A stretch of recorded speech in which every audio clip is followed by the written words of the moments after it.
Good evening, everyone. Welcome to Financial Friday on Rise and Thrive. I know Dr. Burns is not here tonight, but I'm Minister Sharon Brumfield, and this is Brother James Jones, and we have a fantastic show for you tonight. Oh All yeah. right. So, Brother James, how's it going? I know you and I we've been on Financial Friday for a couple times, filling in as I fill in for Pastor Burns. What's been going on? What's some new things that's going on with you and your businesses? So the biggest thing I got going on right now is that this is my first. I'm in the process of having my first Section 8 tenant. Okay. For many years, I never even thought about having a Section 8 tenant. So, according to a law that was passed a couple years ago, that now everyone qualifies for Section 8, or every home in America or every home qualifies for Section 8. So. It happened. Somebody was like, "Hey, I got Section 8," and I was like, "Oh, that's nice," because I'm thinking of some of the negatives about some of the people that are on Section 8. But I'm finding out that everyone can use assistance, and Section 8 is just another way for people to use assistance in order to get to be able to be rented, and then to able to get rent, so they can live in a proper area. Well, awesome! Congratulations on that. Well, thanks. And so, what are we going to be talking about tonight? This is just in line with what I just got done talking about. It is the small steps. Okay. So instead of us moving fast paced and talking about multiple things over the course, I'm going to stick to the small steps that one person can take week by week in order to get themselves situated. So this is all about understanding your finances. So these small steps is talking about where to look so I can correct the information that is out there. Okay. All right. So as you are joining us tonight, remember to like and share. And share.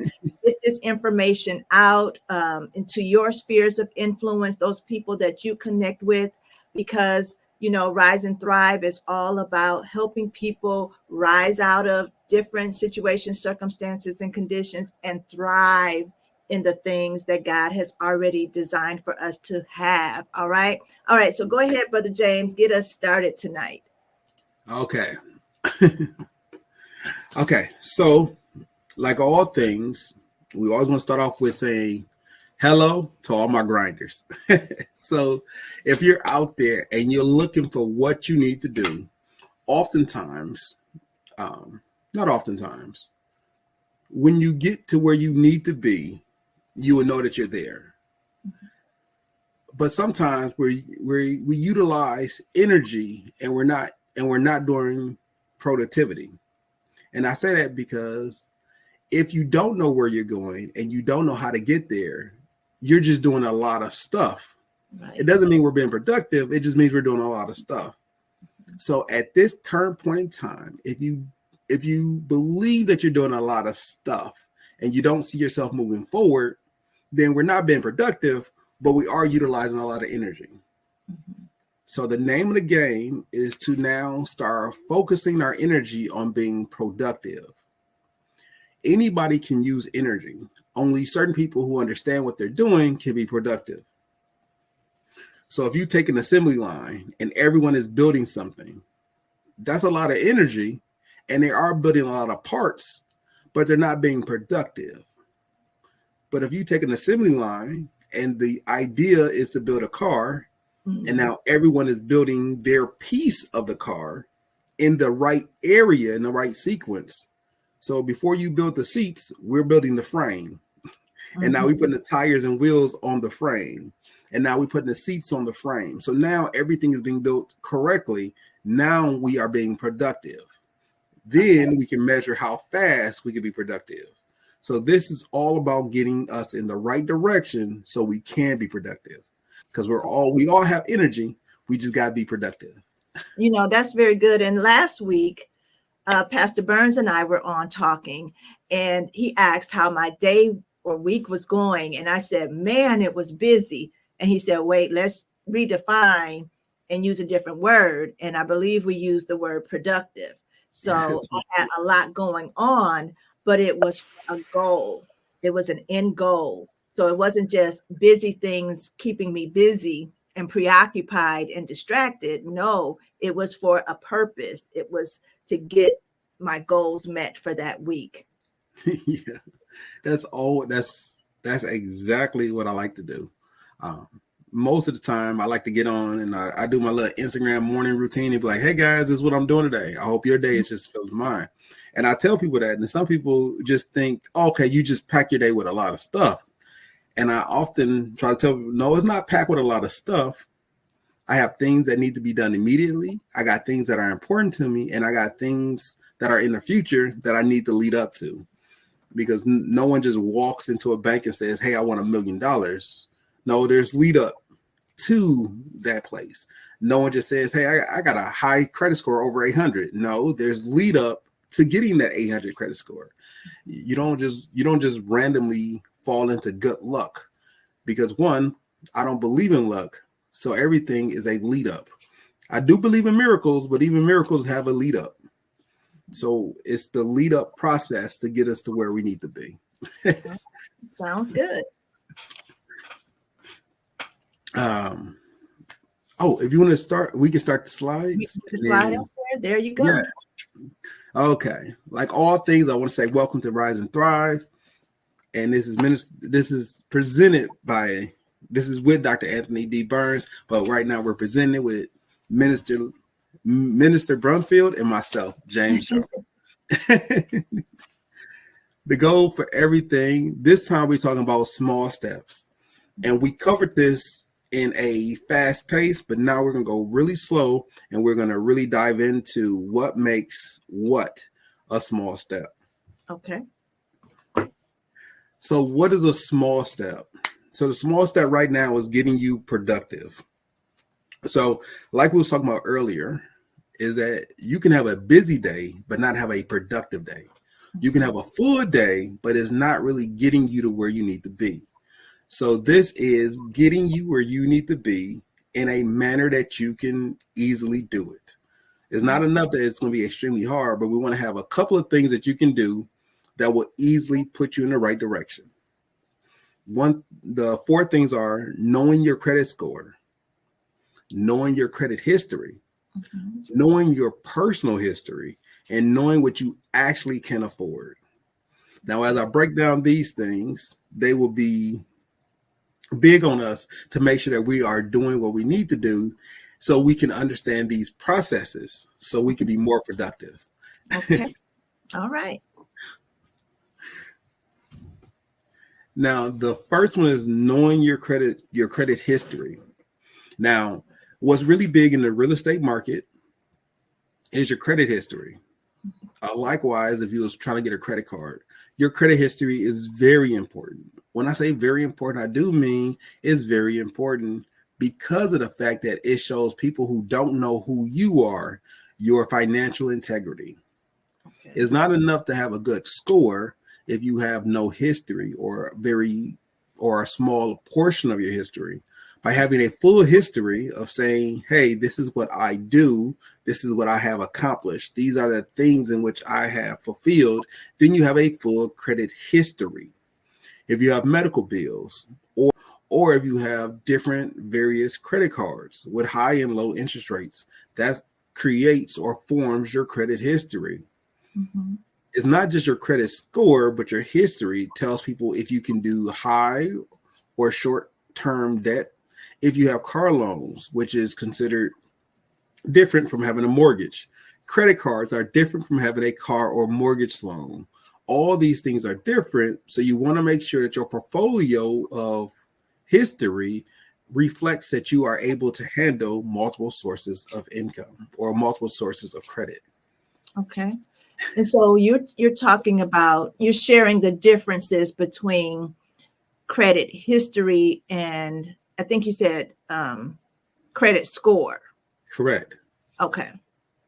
So some people believe that they are only looking for a credit score, but that's not necessarily true. You can have a credit score, but you're still missing pieces of your credit history that other places are looking for. And the reason why I say that, because you can have a good credit score, but still get hit with similar interest because your credit history is not big enough, or it doesn't reflect a full portfolio of items that you do. All right. And so that's why we need to make sure that people are reporting to the credit bureaus, correct? Yes. Okay. Typically, if you are now, I got to make sure I preface this correctly, because I want everyone to be on the same page. So, when it comes to your credit history, if you are doing well, make sure that company that you're doing business with is reporting to the credit history, is reporting your credit. If you are on tough times, or if you are not doing the best, or you're in a rebuilding or restructuring stage, then you want to make sure that those things are not being reported to the credit bureau, because your credit history does affect you for up to 7 years, and sometimes it affects you up to 10 years. So we want to make sure that these things that are affecting you for the short term or the long term doesn't hit your credit history and affect you that much more out. Okay, got it. Okay. Now, when it comes to knowing your history, remember, most things that create your score and your credit history, it's the same thing that affects them both, but one tells more information than the other. So when you look up your credit history, you can get the Equifax, the Experian, or the TransUnion. Those are the 3 major credit bureaus, which a lot of people check, most companies check for when it's time to give you credit. You can get a free credit report that has your credit history at annualcreditreport.com. It's free for the government.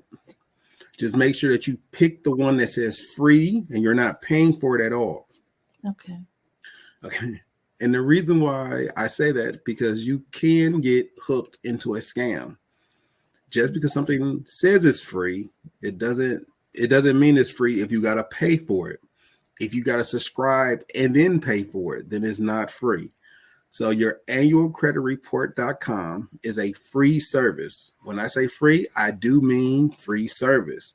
You can double check that by checking with your local government, and then they will tell you the same exact website. Now, with that safety notice about make sure you pick the right one.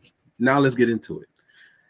With your credit portfolio, not everybody owns a home, but many people own cars. Not everybody owns a car, but you have hospital bills, or you have credit cards. These items are different, and when they pull up your credit history, these items tell a different tale or the same story as your credit score. You want to make sure that if you have a home loan, or if you're renting and they are marking, and that's what the history is, it's a mark. Did this person pay all the bills on time every time, right? And when we look at your credit history, it says mark, yes, no, or not available, or unknown.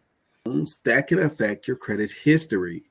It may not affect your credit score, but it may affect your credit history.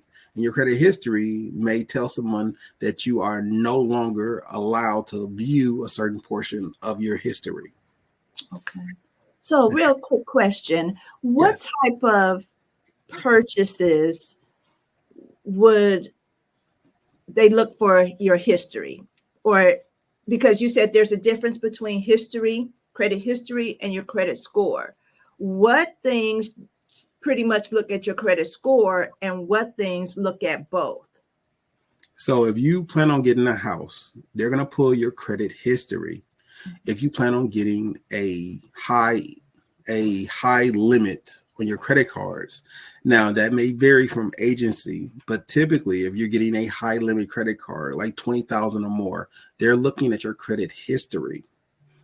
When I say your credit score, I mean the actual number. When I say your credit history, remember, if you have an inquiry, that's your credit history. When you have multiple inquiries, that's your credit history.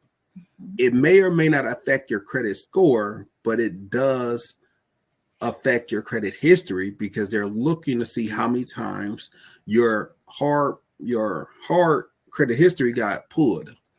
And the reason why a lot of places now tell you, if you're a customer already with them, they tell you, we're not pulling a hard pull, we're going to do a soft pull. And the reason for that is that they're still pulling your credit score, but they're not pulling your credit history. Okay. So when you say, what is a soft pull? A soft pull is your credit score. A hard pull is your credit history. Your credit history has the entire history that you have, plus it has a score attached to it. That way they can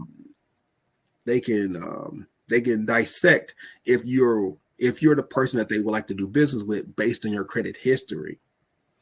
The benefit of a hard pull is that now you can refute, you can appeal, you can say this is right, this is not right, this is correct, this is not correct. The negatives to that is that once you get too many hard pulls, you actually affect your credit score.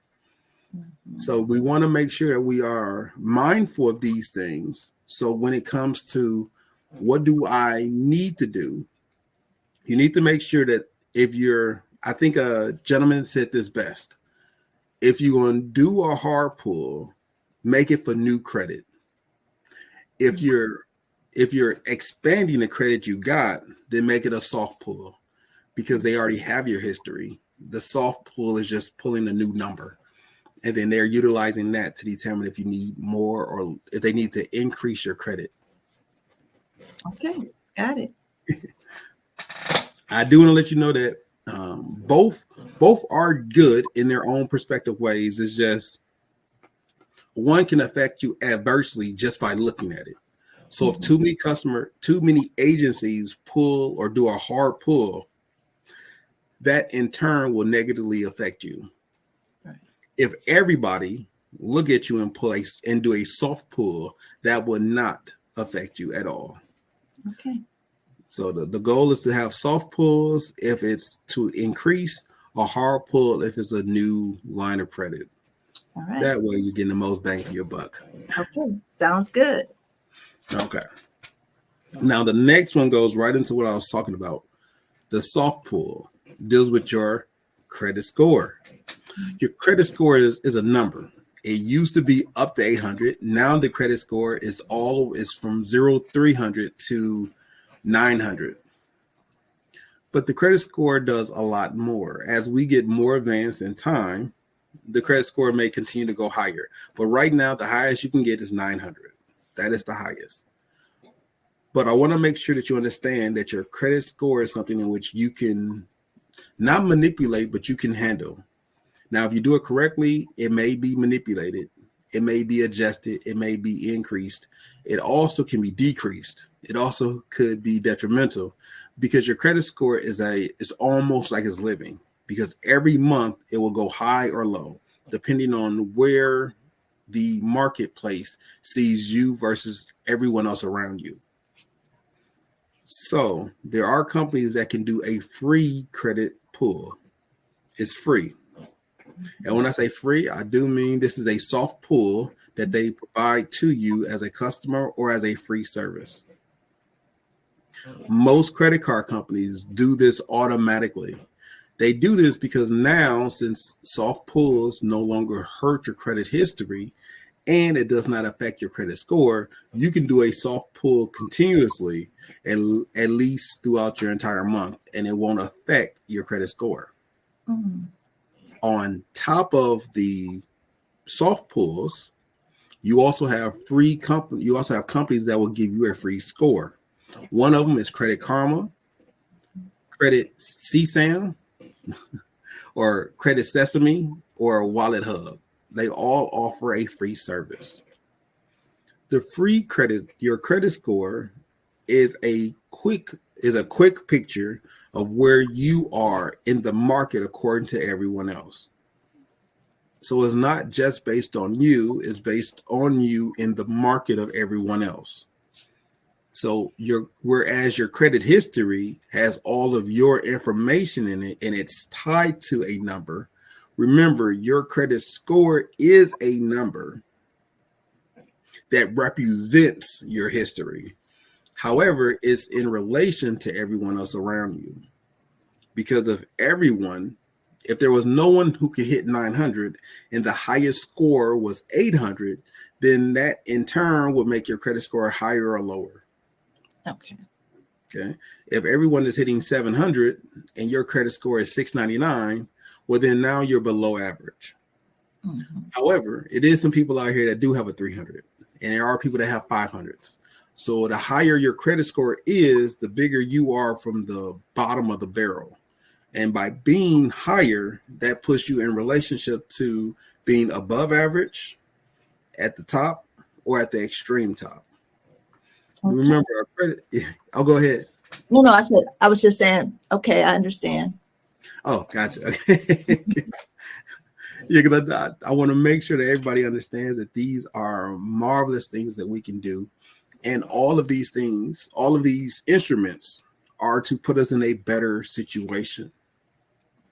So whereas your credit history is free once a year, and once you utilize that to put yourself in a better scenario, your credit score is forever changing month to month. So you want to make sure that you're doing your due diligence with the biggest things to worry about or to be concerned about or to be mindful is your debt to income ratio, which is a really big thing in this day and age.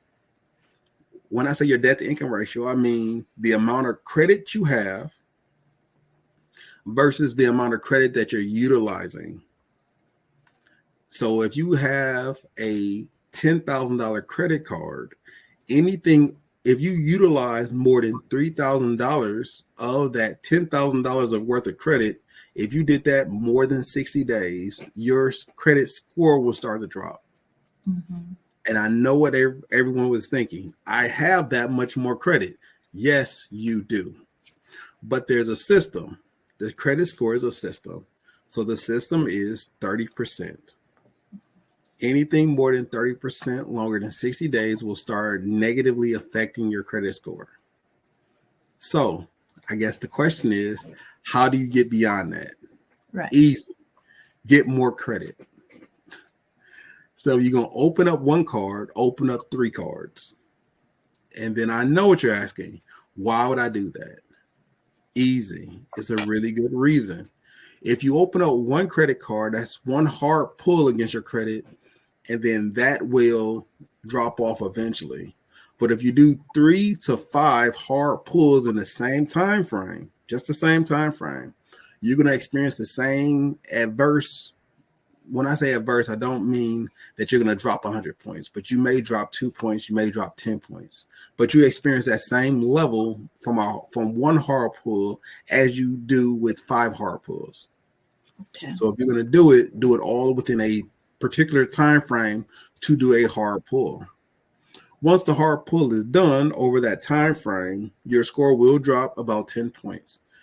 Believe me, it's not a lot, but it does drop. So after it drops, you have that much more credit. Now, instead of you getting one card at 20,000, you have 5 cards at 20,000. Mm-hmm. That will take your credit limit up to 100,000, which means 30% of that is $30,000 versus 30% of one credit card at 20,000 is only $6,000. I know it's math. It's good. My question is, when you get the 5 credit cards or however many you get, do you get them all from the same bank, or is it still okay if you get it from different places? Oh, my recommendation, different places. Mm-hmm. If you get it from the same bank, you're only going to get one hard pull, and then everything else is a soft pull because they already have your hard information. It will be a soft pull. So that will it won't affect you, but it's not helping you because you're still being that same window. So if you let's say your bank of choice is Chase Bank. Anyway, I gotta do one hard pull, but you got 3 accounts at Chase Bank because you just live life to the fullest. So you got three accounts at Chase Bank. So you got one hard pull, and everything else is just a soft pull. But then you say, well, I got Bank of America, one hard pull, everything else is a soft pull. Then you got Chase, Bank of America, Wells Fargo, one hard pull, everything else is a soft pull. And then the fourth bank is U.S. Bank because that's really big in the Midwest. You got one hard pull and everything else is a soft pull. So you have 1, 2, 3, 4 hard pulls. And depending on whatever lines of credit you have, those are all soft pulls. So the 4 hard pulls done within a time frame of, let's say, 10 days. That's going to knock your credit score down by 10 points. But with that much more credit that you can utilize, you can get what you need to get done. Mm-hmm. Got it. Yeah. And remember, when I say it is 60 days. So let's say you say, I need to do this movement and I need to use more than 30% of this credit card. If you have a plan and everything is assigned and everything is in place, utilize those funds. Go out there, grab the item that you need. And remember, within 60 days, you want to make sure you're dialing it back under 30%. It don't have to be at 0, but it do have to be under 30%. Now, the question is, what's the benefit? There's many benefits. So if you can keep your account under 30, and even I'm still learning. So this is not like everything that I'm telling you is the way it's always been. Excuse me. What I'm telling you right now is how it is right now, or what it has been for the last almost 10 years. Okay. So let's say you have a $10,000 credit card. You use 40% of that, which is $4,000. Within 60 days, you dial it back down to $3,000. You're under the 30% threshold. Your credit score will keep improving. If you're at the 40% threshold, which means you're at 4,000, it's $1,000 difference. But if you stay at the 40% threshold after 60 days, your credit score will start to drop off. And the reason for that is because you're higher than 30%. Mm-hmm. Now, depending on what agency, all agencies have the minimum to be 30%. Some may go as high as 40%. But as a smart and general rule of thumb, I got to tell you 30% because everyone is at 30%. Yeah. All right. And so those who are joining us tonight, welcome to Financial Friday on Rise and Thrive. Our host is Dr. Anthony D. Burns. I'm Minister Sharon Brumfield standing in for him this evening. And if you have questions about credit score, credit history, James is really doing a thorough job of explaining all of that for us tonight. You can put those in the comments for us. If you didn't fill out that survey that we talked about last week, I'm going to have a link available for you guys in just a little bit, and you can go to that link, fill out the survey, and it helps Pastor and James pull together information that's valuable to you. All right. So make sure that you connect to that survey and get it completed. It's very simple. And then we'll have that information for them as they're planning upcoming sessions and upcoming lives for you for Financial Friday. Yeah, fill out the survey. So the survey is very important. So I want to make sure that's my 2 cents. The survey is very important. We have a lot of information, but if you're not rising and thriving out of your current situation, then what's the point? So we do need you to fill out the surveys. We do need you to ask questions. And I am here to help you get from where you are to where you want to be. Yes. If it's financially secured, I got you. If it's how to make $1 million in less than 20 days, I guess we got to go through that route together. But if it's how to become stable, how to be financially how to have financial stability. I'm here for you, and I am here to help to get you to that point. All right. Okay. Moving on from there. So we talked about your credit history. We talked about your credit score. Now we're going to go into personal history. So when it talks about personal history, some people get some things wrong because they believe that they're different. So when you talk about personal history, this is the things in which can affect you, but it may not affect your credit. Your credit history is typically done through a hard pull, and that gives you the history of your finances plus a credit score that's in relation to your peers. Your credit score by itself is typically a soft pull, but it tells other people where you are in relations to your peers that are using credit. Now, your personal history, this is knowing your personal history. This can affect you substantially more than your credit history or your credit card, because this is how we as a person, as a culture, this is how we influence one another and we can grow. I was just talking to somebody not too long ago about their personal history, not your credit history, but your personal history. Your personal history allows people to see who you are when it comes in relations to commerce, and when it comes in relations to how you deal with people, how you deal with your personal matters. Those things are really big. It's not just finances. We also want to make sure that your personal history is also intact. Okay. Now, the personal history isn't as available to the public as they tell you it is, but it is something in which each of us can individually go to and find out where all of this information is. Okay. The biggest thing is your government records. So when I talk about your government records, hold on, I got to stop. Did I tell anybody to take notes? It says that's him. Okay. Everybody take notes. This is very important because you can Google credit history. You can Google credit score, but the information I'm about to tell you, you may not be able to Google it, and you may just need to know where it's at or how to find it. Okay. Since I run a management company, we have a lot more privileges to get a lot more information. So you got to do a little bit more research, but all of this information is available to you for your own personal history. Okay.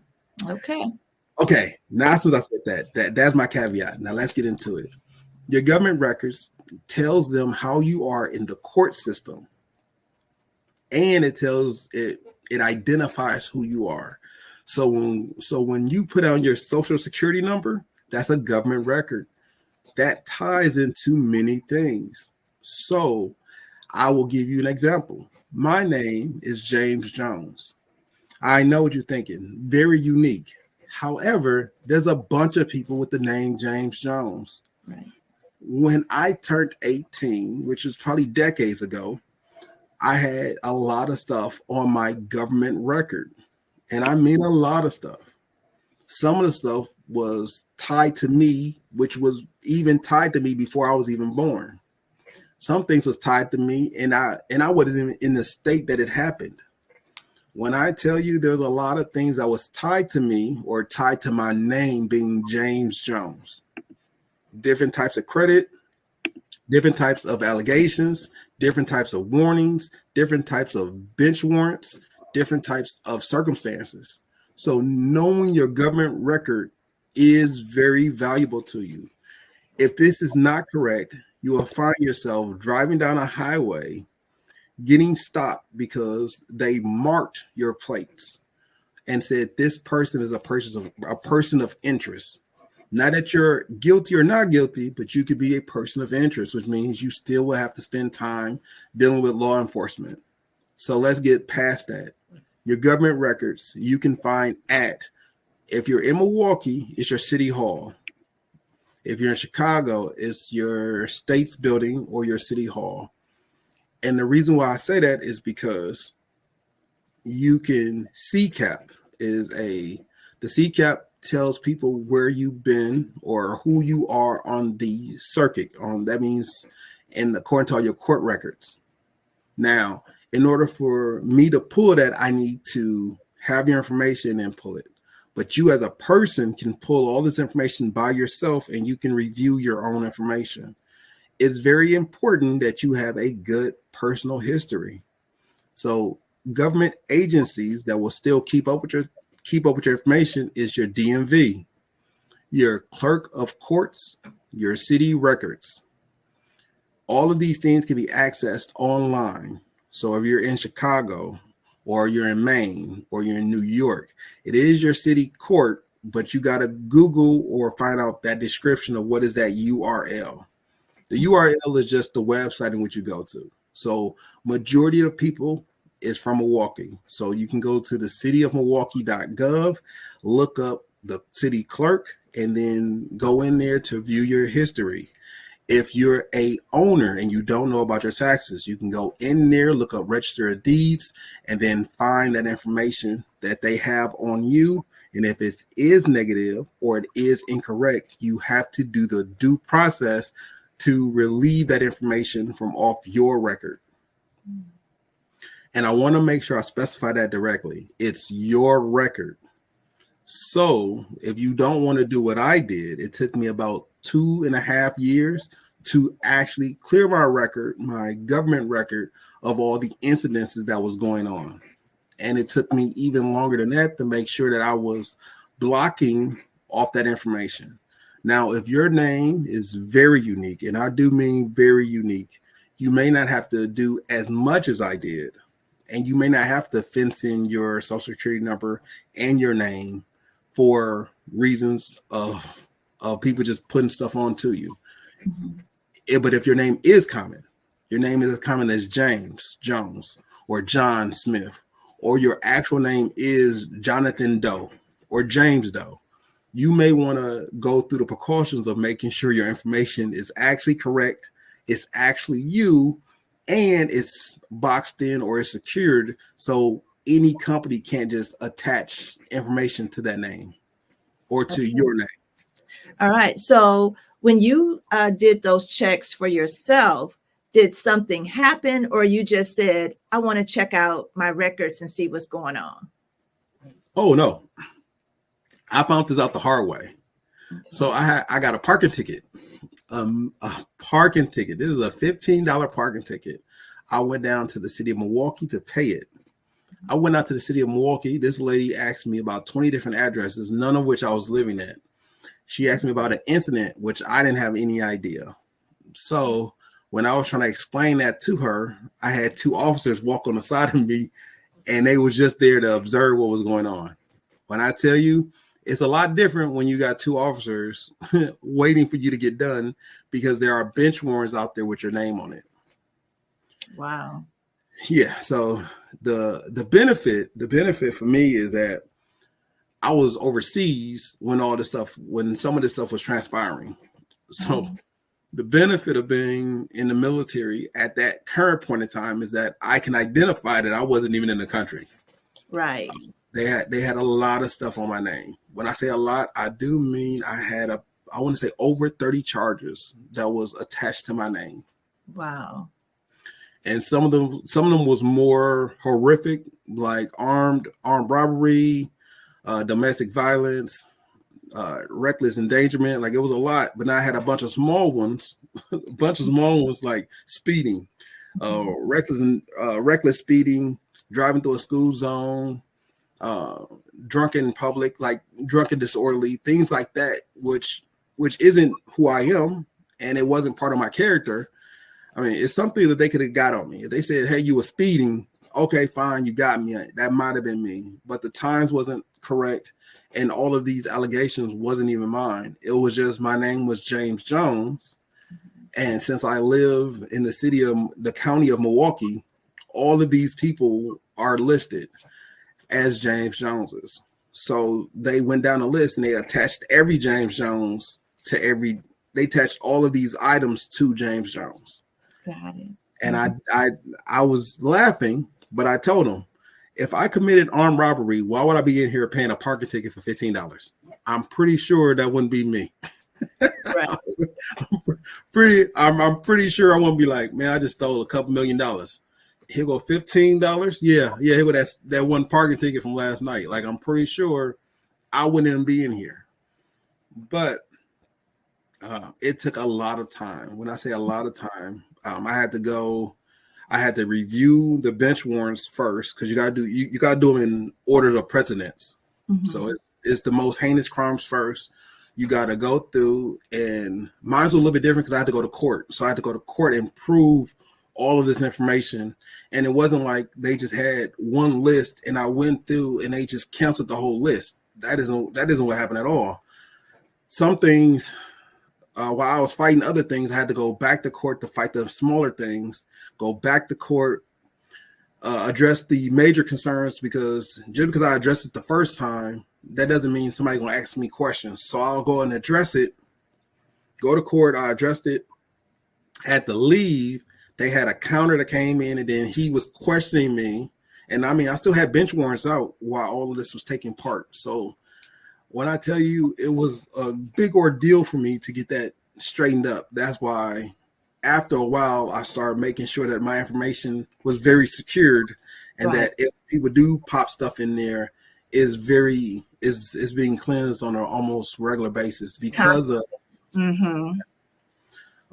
now, do people gotta fall into the same issue as me? No, it's not a lot of people out there with a name as common as me. And as much as I like my name, I mean, I like Ben James Jones, so I don't want to make it sound like I'm not liking it. It's just that knowing your personal history is very beneficial. So when you go and you want to get a passport, knowing your government record history is very beneficial, because that tells the country that you're coming from or that you're going to, that you're a safe person to be there, or that the idea of getting a passport is part of knowing your government history. So your personal history when it comes to government records is really key. And you can wholeheartedly get most, if not all, of your information from your county office, from your city office. So your home of record where you sleep or where you reside, and your county record keeps a lot of information. You can go as high as to your state record. Your federal doesn't really keep a lot of information on you except for the IRS. So the Internal Revenue Service, they got information on you as well. So you can check with them about, and all of this stuff is free. So let me make sure I say that correctly. To the person is free. If you have a company do it, it does cost money because that company isn't you. So everything that's dealing with you is free. So you have the freedom to go talk to the IRS for yourself. You have the freedom to talk to your state by yourself. You have the freedom to talk to your city or village or town by yourself. And you have the freedom to talk to your local organizations by yourself. If you're representing yourself, you have those freedoms to do that all for free. And I want to make sure I reiterate free, because free is how we got to do things. Or you can just pay somebody and hope that they do it. Free is, you're doing it. You just got to go through the motions. Okay. All right. And so if this information is being helpful for you tonight, let us know in the comments. Say yes, raise your hand in there and say, yes, this is very helpful. This is new information for me. I didn't know about all of these different things, that the different records and all of that. Put that in the comments so we know that we're in a good spot to give you some fresh and some new information. Oh, yeah. The next one is your employee records. So whenever you switch jobs, or the way it was in the past, most companies were looking for an employee who was at the company or at their previous employer for about 5 years. Now, they do ask that people provide this information. However, there are agencies that can pull your employment record. Likewise, you don't need to pull your employment record. You know your employment record. Yeah. I'm like, you could pull it, but you know your employment record. Your employment record is just the places that you've been in the length of time and when you've been there. When you try to get yourself hired at a company, they typically pull your social security number and they run that through a system of work related cycle. By doing that, they can pull out where you was getting a W-2 from, and that is what dictates your employment history. If you find yourself not being qualified for W-2, and when I say that, I do mean if you're taking cash offers. So if you're a handyman and you're getting straight cash, or you're a plumber that's getting straight cash, or you have a trade in which you're doing that doesn't offer a W-2, you probably don't have a strong employment history. It's not that it's bad, it's just it's not readily known. So you have to do a little bit more work to make sure that those things that you're doing are being recognized. Even as a contractor, you want to make sure that you are recognized for the time that you're put in, because these things help out your Social Security at the end of the year, at the end of your work span. And I know some people don't believe in Social Security. I am not a big proponent of it, but I do know if there is money to grab your money that's assigned to you. So the reason for that is that you want to make sure that what you're doing is ethically and it's in your best interest. So if you're working a job and you're making $20,000, you want to make sure that it is being documented that you're doing that. So at the end of your work cycle, so when you turn 50, when you turn 60, when you turn 70, when you turn 80, you can start recouping whatever money is left. You can sign yourself up for Medicare, Medicaid, and you will have those abilities and those benefits. Okay, got it. Now, I'm trying to keep track of our time tonight, and as I'm looking, we're on employment right now, and we probably have enough time to get education in there also.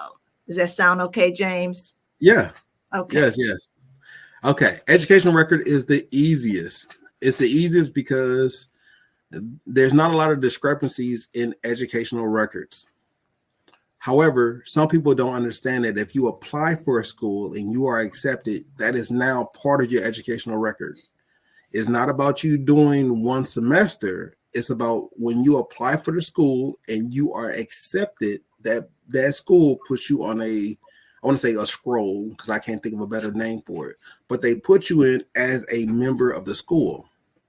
Now that does allow you to get some benefits, but not as a student. So as you say, hey, I went to this school, I went to this school, I went to this school, you want to make sure that information is correct, because oftentimes, just by being a member of a school, you're not authorized some of the benefits of the school. And if you look at your history or you Google the history, there's a lot of people who were accepted to the school, so they was on the school scroll, but they didn't finish their degree. You want to make sure that you're doing your due diligence to make sure you finish your degree. And if something was to come up where you don't have it, this did happen to me. I finished my degree back in 2001. I want to say 2001, 2002. It wasn't until I came back to start another degree that I found out that my first degree wasn't done. And the reason why my first degree wasn't done is because I didn't sign up for graduation. Something that small. Yeah, something that small. I had all the credits. I had the credits done. I had the workload done. I tested out. I was good to go, but I didn't sign up for graduation. So they didn't issue me a certificate of graduation.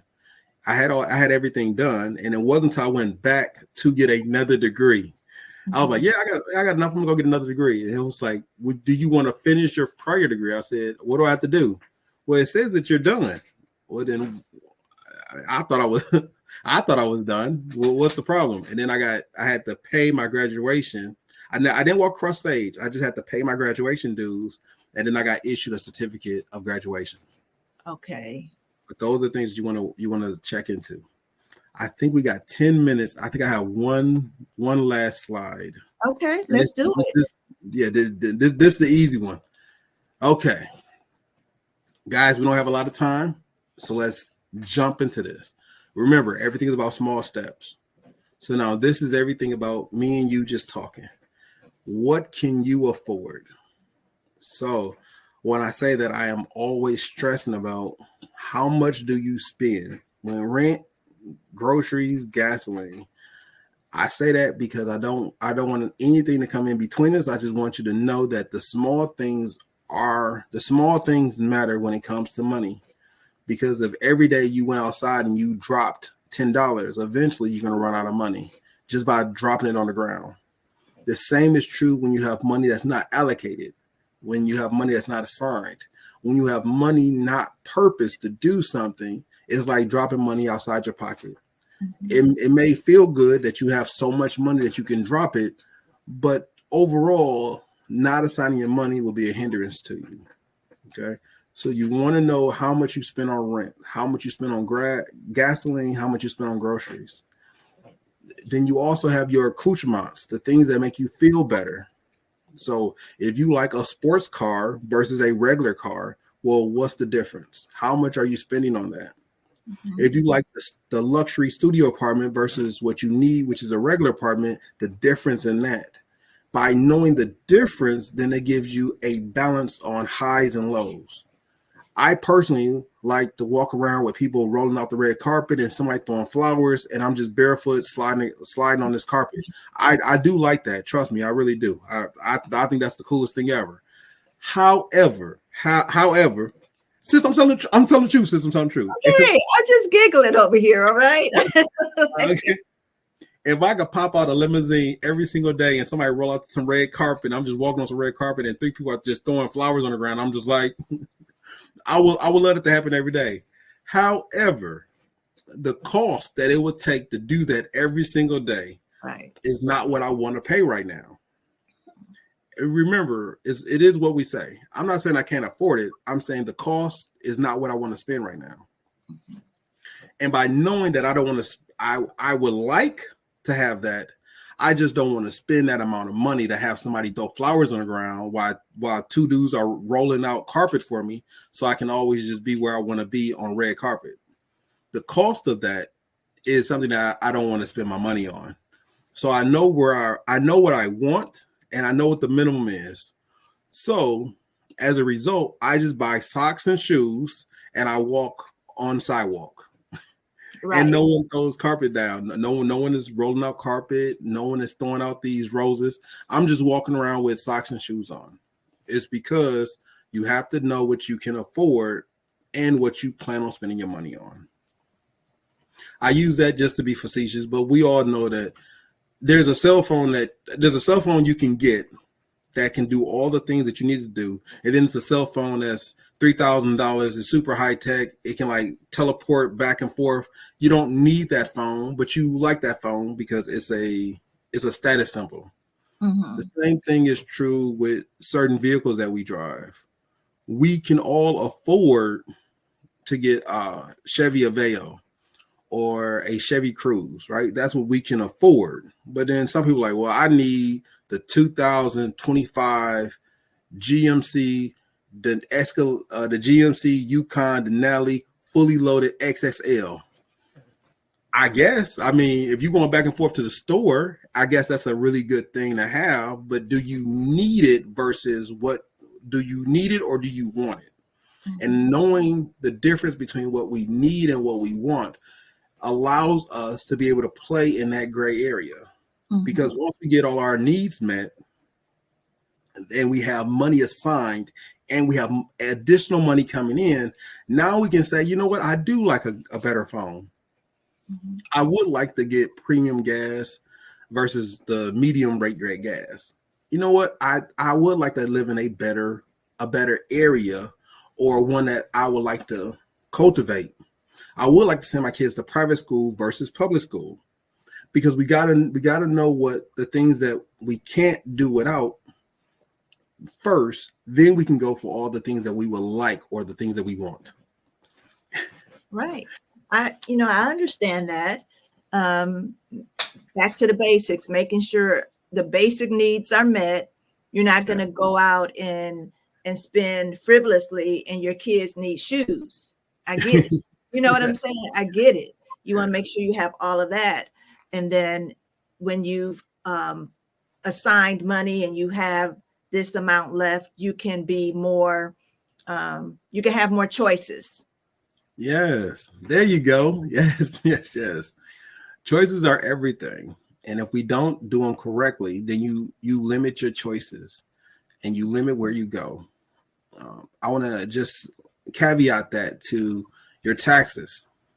So every year, people do their taxes.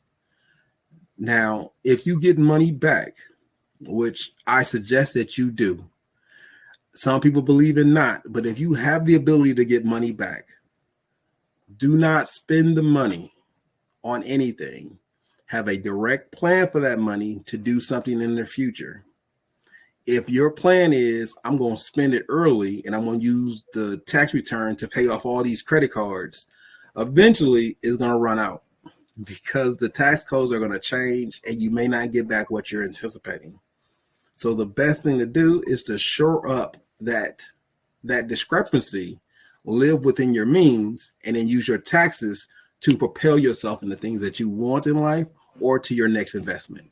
Mm-hmm. Okay. That's a great tip for those of us who have already, gotten those refunds, and for those um, whose refunds are on the way. That's a good tip, not to use it all at one time and to just waste it, but to propel it, use it to propel you into something else. Awesome, James. Do you have any final words for everyone tonight? Yes. Okay. Just like I started is how I wanted to end this. So for this week, get into knowing your credit history. Get into knowing your credit score. Those two are particularly easy to do, and you can manage doing that over the course of your busy or productive or rough week. Your personal history, the reason why that's third is because I want you to put that in, not on the back burner, but something in which you will have to nibble at to make sure you get it completely. So your personal history isn't something that you can get all in one day. It is something that you do have to work out throughout your time to make sure that you can accomplish all of those things. Okay. Lastly is what you can afford. As much as we laugh and joke about all the stuff that we may buy or not buy, the decisions that we make or the ones that we should have made, knowing what you can afford and knowing what you want are paramount in order for you to move into financial stability. All right. I want to put up the link for, there it is. Oh, yeah. You can go there, just, type that in there. Is a pretty easy link that you can put in there.